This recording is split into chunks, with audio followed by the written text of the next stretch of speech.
सदियों से हम ये मानते आए हैं कि आत्मा अमर है और शरीर नश्वर, लेकिन आज इस वीडियो में मैं आपको बताऊंगा कि कैसे हमारे शरीर में भी वो तत्व हैं जो ना कभी पैदा हुए हैं और ना ही कभी मरेंगे।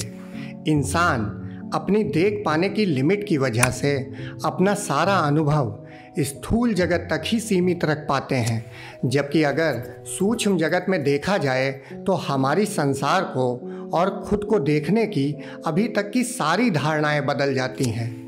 हमारा शरीर सेल्स से बना हुआ है। ये सेल्स मॉलिक्यूल से बने हुए हैं और ये मॉलिक्यूल्स एटम से बने हुए हैं। हमारे शरीर में 7 बिलियन बिलियन बिलियन एटम्स हैं, मतलब 7 के आगे 27 जीरो तक की संख्या, और ये सभी प्रॉपर तरीके से अपना काम कर रहे हैं, जिससे हमारे शरीर की सभी गतिविधियां भी संचालित होती हैं। अगर हम एटॉमिक जगत के सूक्ष्म तरीके को देखें तो ये सेल्स लगातार रीजेनरेट होती रहती हैं। हमारे शरीर में 330 बिलियन सेल्स प्रतिदिन रीजेनरेट हो रही हैं और ये हमारे शरीर की टोटल सेल्स का महज 1% है।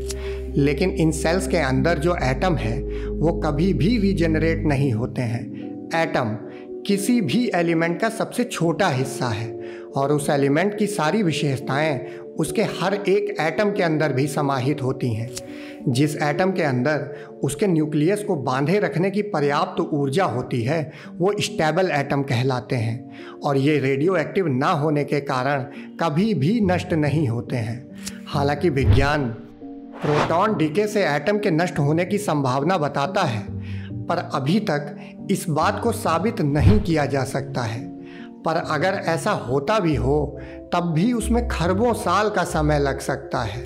और चूंकि हमारा शरीर एटम से बना हुआ है और अधिकांशतः एटम कभी भी नष्ट नहीं होते हैं, तो अब एक क्षण के लिए सोच कर देखें कि हम एटम से बने हुए हैं और जब ज़्यादातर एटम कभी भी ख़त्म नहीं होते हैं तो हमारे शरीर के हिस्से सूक्ष्म रूप में अमर हैं। ये ना कभी जन्मे हैं और ना ही कभी मरेंगे।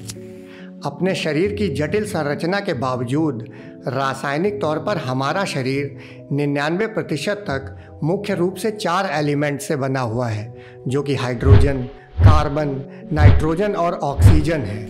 जिसमें से सबसे प्राचीन एलिमेंट हाइड्रोजन बिग बैंग के समय से ब्रह्मांड में मौजूद है। इसके काफ़ी समय बाद ऑक्सीजन, कार्बन और नाइट्रोजन के एटम सबसे पहली बार सुपरनोवा के अंदर फॉर्म हुए थे, जहां से इन्होंने पृथ्वी तक का सफ़र तय किया।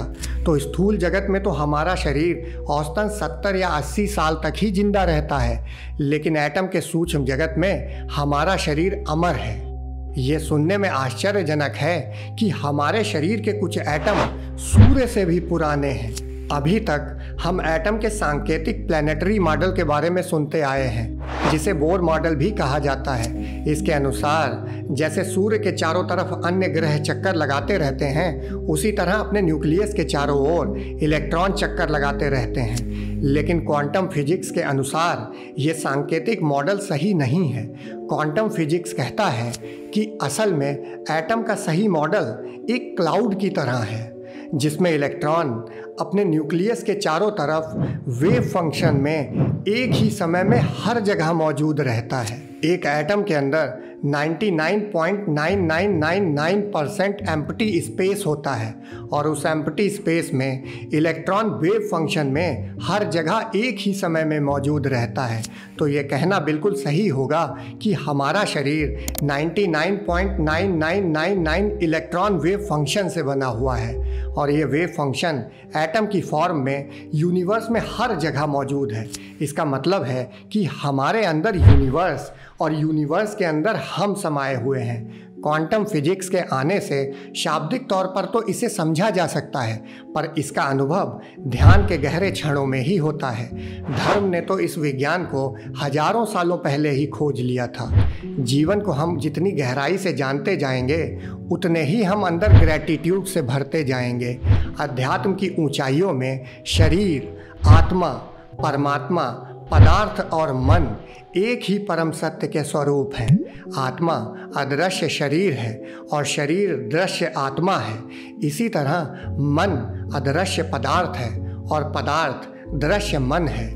मन के पार जाने पर दृश्य और अदृश्य एक में ही विलय हो जाते हैं। यही वो अप्रतिम अनुभव है जिसका आनंद समाधि में जाना जाता है। अपने सारे अनुभव स्थूल जगत तक ही सीमित होने से हम जीवन को भी आदतन स्थूल तरीके से जीने लगते हैं और वास्तव में जिस परम आनंद की हमें तलाश है उसे ठीक से जान नहीं पाते और फिर उसी आनंद के खालीपन को जीवन भर दूसरी चीज़ों में खोजते रहते हैं। खुली आँखों से हम बस उतना ही देख सकते हैं जितनी हमारी आँखों की लिमिट है, लेकिन ध्यान में आँखें बंद होने के बाद हमारी दर्शन की क्षमता अनंत हो जाती है। अगर वीडियो आपको पसंद आया हो तो लाइक और शेयर कर दीजिएगा और अगर आप हमारे चैनल पर अभी नए हैं तो हमारे चैनल को सब्सक्राइब कर लीजिएगा ताकि ऐसी ही जानकारी हम आप तक पहुंचाते रहें और ध्यान के लिए आपको मोटिवेट करते रहें। बाकी वीडियो देखने के लिए आप सभी मित्रों का धन्यवाद।